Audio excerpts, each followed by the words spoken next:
Business is supposed to be structured like a business. So if you start a business, the first thing you want to do is obviously learn the information, but you want to start to buy back your time. So find things that you don't like doing in your business that need to be done, whether that's maybe sales calls or client success support. You want to start to outsource that kind of work. So now you can spend your time doing the things that make the company the most money. Because music influences you. If you listening to music and it's talking about FBs, FHs, and that's what your mindset is going to be. You're not going to be focused on money. You're going to be focused on women. A lot of these new rappers, they telling you to do drugs. They telling you to, be a fiend in a way. I'd rather listen to people that are getting a lot of money, having a lot of impact, because I'd rather be them who don't got to look over their shoulder versus these people who they can't even enjoy themselves. If you got fucked up shit on your credit, it's not going to remove itself. So a lot of people look at funding and it makes them lazy, but they don't realize you got to do a lot of foundational work before you get a bank to give you money. Because why would you take $50,000 from, let's say, Chase Bank, and you don't even know how to invest it in your business? Yeah, bro. Thank you for coming to Vibe. Like I said, I like your watch, bro. You killing the game right now. You know what I'm saying? So I got a question, man. Everybody that sits on this couch, I have the honor to ask them. Now I have the honor to ask you. How big would you dream if you knew you couldn't fail? As big as possible. Yeah, for sure. How about you? Man, look, dreaming big is what I do, man. You know what I'm saying? So, I mean, I don't even look at failure as failure. It's a learning opportunity. You know what I'm saying? So, yeah, for sure. Tell me a little bit about yourself, man. Because Brendan gave me a call. He was like, bro, I got one of my partners in town. You know what I'm saying? I'd love for you to interview him. So now the floor is yours. My name's Smart Phone Billionaire. I pretty much help people turn content and credit into cash flow and to create freedom for themselves. Damn, okay. So how long have you been doing that? About 5 years. Okay. What's your ultimate purpose when it comes down to like your business and like what you stand for? What's your ultimate purpose? Really helping people understand what they don't know so they can get where they want to go faster. Yeah, facts. So when you say, okay, so let's get more in depth. So when did you start your company? You know what I'm saying? How did you come up with the idea, and what are some of the things that you're trying to implement into society today? Well, I've been an entrepreneur since high school. We used to sell candy back in the day, and I got introduced to like MLM when I first got started. Probably was like 18 or 19 years old, and that's what catapulted my entrepreneurship journey. I had to go out there and convince people to want to buy products and services that they like unfamiliar with. So that was kind of like the hardest part of entrepreneurship. But then you obviously, you ever heard of MLM? Like network marketing? Yeah. Like some people call it like a pyramid scheme, but that's pretty much what gave me my my kickstart to entrepreneurship. Okay, for sure. I have a slogan that I always say: purpose over popularity. When I say that slogan, how does that resonate with like your life and your world? It means that you want to do things that are going to impact people versus kind of like do things that just going to make you feel like, I would say like arrogant, you know what I'm saying? So it's like impact over income. Nah, that's hard. Damn, impact over income. You just gave me another slogan, nigga. That wasn't even. Nah, that's hard. So speaking of slogans, I went to church today, so there was a question that was asked, and I want to ask you the same question, man. I just asked my guests on the last episode, and I have the honor to ask you too as well. If you can instantly become an expert in any skill or hobby, what would it be and why? Pretty much what I'm doing, how to get access to capital. Because once you know how to get access to capital, you know how to scale any business. Okay. So how do you start and how do you scale businesses and stuff like that? The first thing you got to do is get the information. So you got to learn a high income skill, kind of like podcasting. It's not easy to interview somebody. So once you learn how to do that, and then you got access to capital, now you can buy the right kind of equipment. Now you can get the right kind of, studio like you guys got here versus, having that struggle podcast that, is not really getting out there, getting in front of the people you want to, because you might not have the money to invest into your company. Yeah, facts. So what do you see like the top 3 things that people who start businesses go wrong at? Like, what are the top 3 things that you kind of see that's kind of like something that like we kind of lack and struggle with? A lot of people got the figure it out method. So they don't have enough information to execute at a high level. And then also they got trash ass marketing. Like they don't know how to market themselves in a way that's going to resonate with their ideal customer. And they don't have no money. So it's like starting a business in America, you're going to need some type of capital to invest in shit like ads, equipment, or what. It depends on the kind of business you got. But 97% of businesses fail in 2 years just because they don't got good marketing and bad systems and lack of capital. So having good money, if you got capital, now you can like pay a person that's good at marketing. You could hire operations manager. You can really scale your business without having a lot of skills. Facts. So in business, like what are the top positions that, like, how is a business supposed to be structured? Just like I would tell anybody, a business is supposed to be structured like a business. So a lot of the times we get into business and we turn ourselves into freelancers. So we quit one job to work another job 24/7.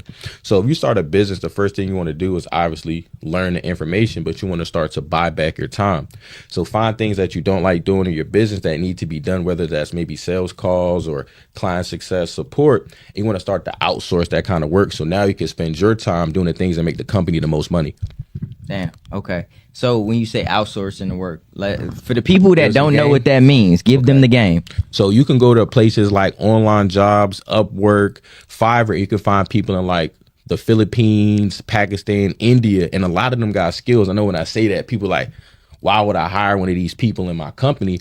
It's because you don't have to pay them as much as an American when you first getting started, you know, because if I just got started today, I can't afford to pay somebody $20 an hour, but I definitely can afford to pay somebody $4 to $5 an hour and put them on a part-time basis so they can start, you know, helping me implement stuff. Dang. I never really thought about that, you know what I'm saying, in terms of like Fiverr is like a site that's like great, you know what I'm saying? So for you to say that, I feel like every person that's either a podcasting or doing some type of business, some form of business, should kind of take heed to that. Exactly. For sure. In terms of like, in terms of just like your ultimate purpose and stuff like that, what do you find the most joy in? You know what I'm saying? In terms of like what you're doing.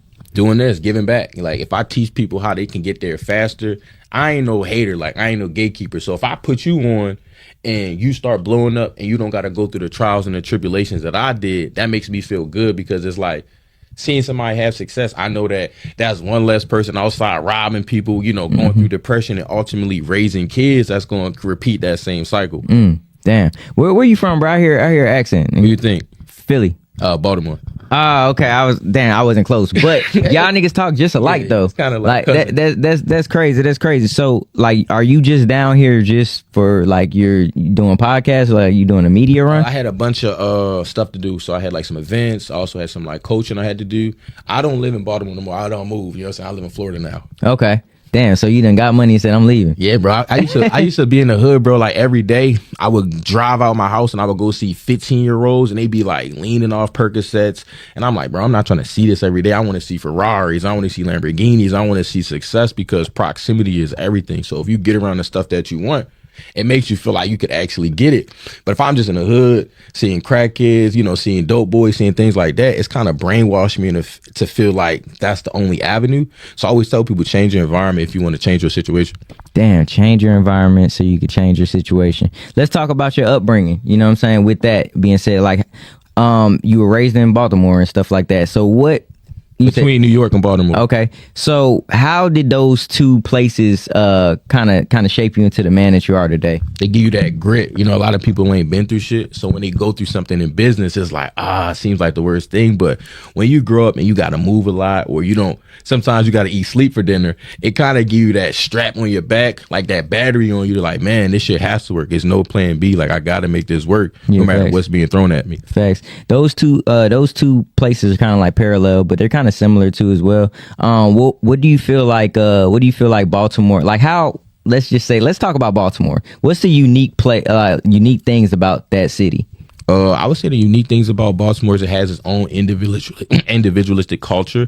So like a lot of people from Baltimore, you know, we got our own kind of swag, you know, we talk a certain kind of way, and we all kind of like, we want to be fly, we want to get money, we just don't know the path there. Versus in New York, there's a lot more opportunities there for people to make more money. So it's kind of like the same type of situation, but it's better environments that you go tap into. Yeah, facts. So going to Miami, you said that kind of changed the proximity and stuff like that. Like okay, let's talk about that, like your mind frame, like, because you had to think like that in order to say, look, I'm making that move. So when you transitioned to Miami, let's talk about like that coming from Baltimore. Like, you know what I'm saying? Like, how did that further your growth in business and just different things like that, life as well too?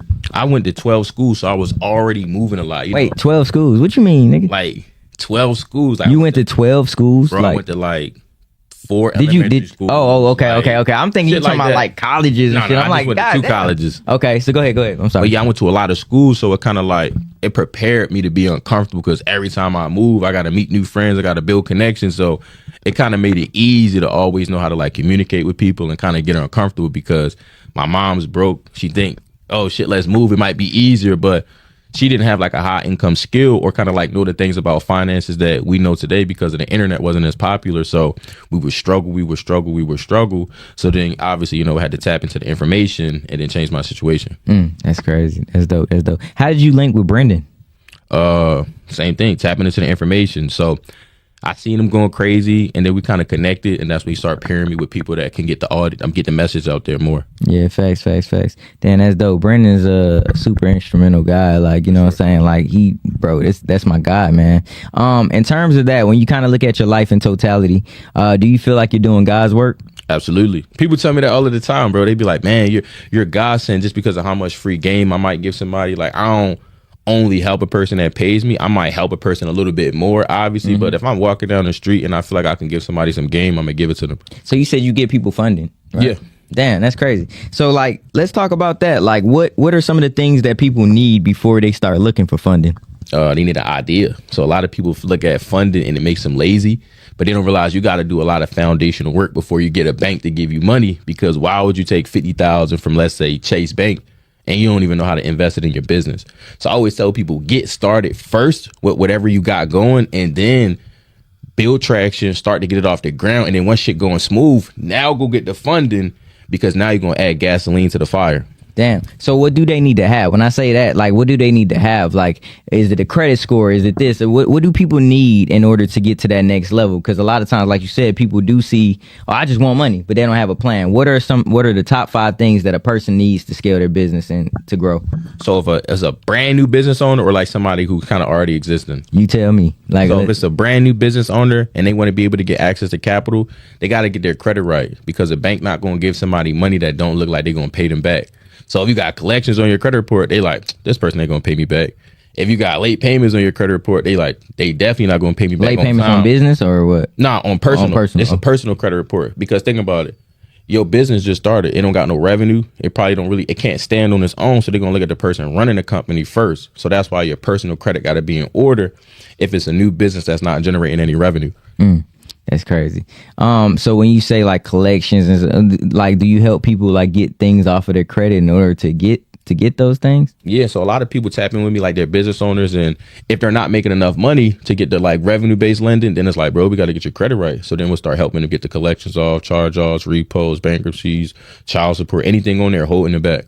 Damn, that's crazy. And do you see their credit jump like immensely after that happens? Absolutely, because think about it. If you got fucked up shit on your credit, it's not going to remove itself. So you either have to learn the information yourself or hire a professional to get that shit off of there. So now you can move forward. It's just like extra weight on your body, you know what I'm saying? So you got to remove it in order to be your optimal self. Damn, that's crazy. That's crazy. What are some things that you do daily to keep your mind sharp?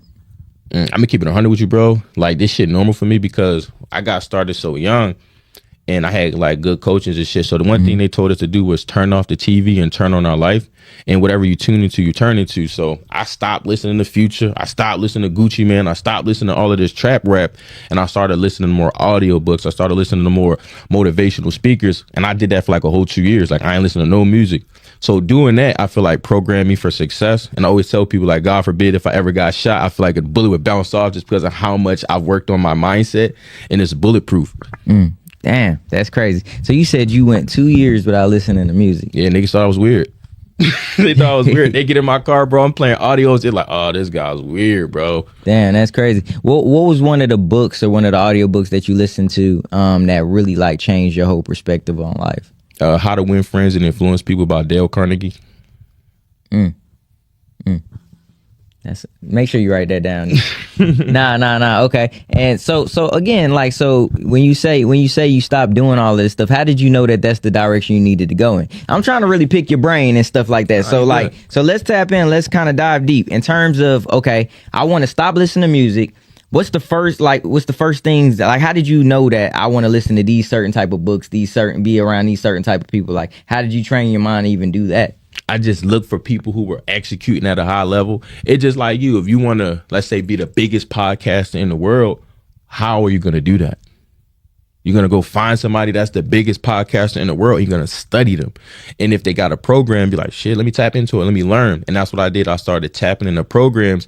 And in those programs, they would be telling us like, you feeding bullshit to your mind. So a lot of us, we already got trauma. Like we grew up broke. We grew up in one family households, but we're not fixing ourselves if we poisoning ourselves, listening to fucked up music. You know what I'm saying? We growing up in bad environments. So it's kind of like, you know what I mean? So it's like whatever you see is real to us. So that's why you gotta put what you want in your brain, because your brain don't know what's true. If you tell your brain you sick, you're gonna start to feel sick. But if you tell your brain like I'm the most handsome person in the world, you're gonna start to believe it. Even if everybody else don't, they gonna start to believe it too. So like telling yourself positive things can really change your situation. Yeah, that's crazy. That's crazy. That's crazy. What's your mantra each and every day to set yourself up for success? How you do anything is how you do everything. Say it again. How you do anything is how you do everything. Damn. Okay. Cool. But how does that how does that correlate with your life though? You know what I'm saying? Like, what are some things like each and every day? Like, what's your mantra? I wake up today and I do X, Y, and Z.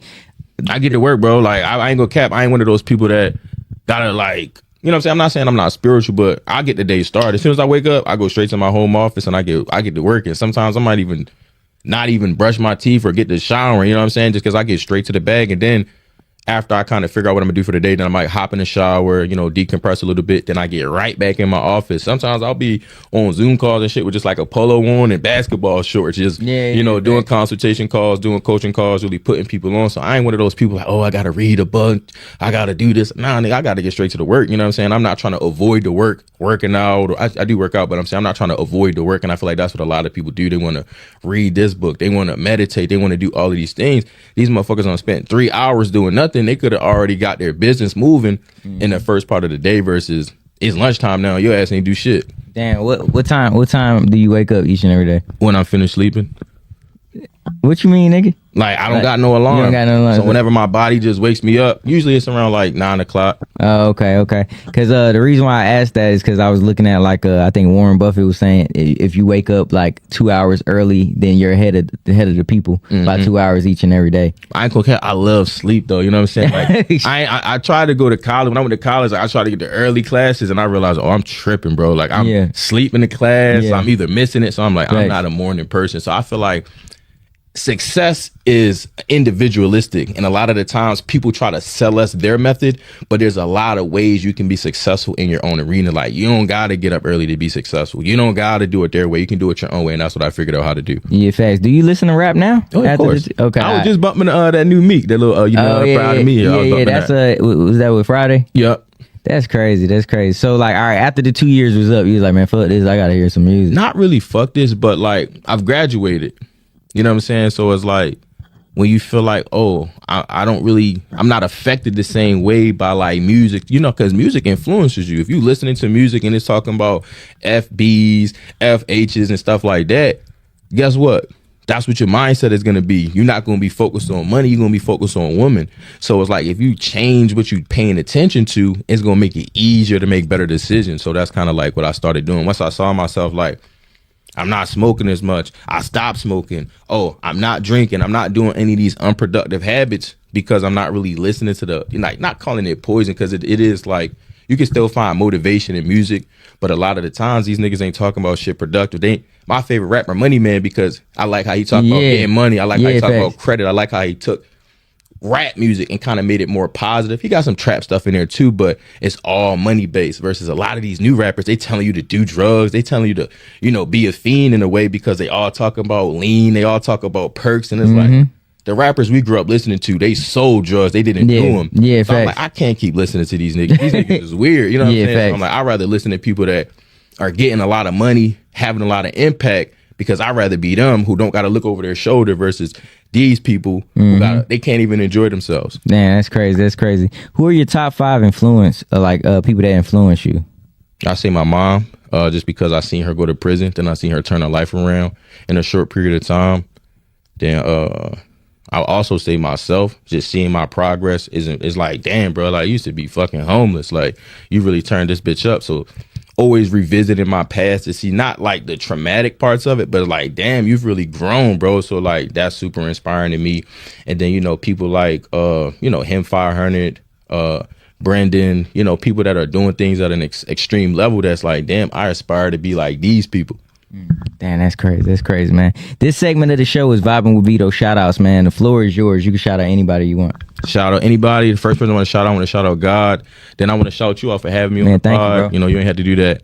And I'll shout out my team, shout out my customers, shout out anybody watching this, because if you tuning into this episode, I know this probably ain't the typical episode my bro be having. So I know this episode gonna have a lot of impact on you. Yeah, facts. We had a couple of these though. Oh, word? Like, yeah, nah, like my podcast is basically the message is purpose over popularity. Okay. So I get all walks of life on here. You know what I'm saying? We had a damn fucking plastic surgeon on here last week. So it's not just like, 'cause I watched a couple episodes. I saw a lot of like musicians come on here. Musicians are on here. You know what I'm saying? We got the people that run the businesses. We have, you know, people that fix credit. Bro, it's just a diverse, diverse group of people, man. But thank you for coming through, man. Tell the people where they can find you. Y'all can find me at Smart Phone Billionaire on Instagram and YouTube. And if you made it to this part of the video, I want to do you a favor. Go to blueprint2capital.com. So blueprint2capital.com/resources. And you'll be able to get some ebooks that could teach you how to get your credit right, how to start getting funding for your business, and literally change your situation.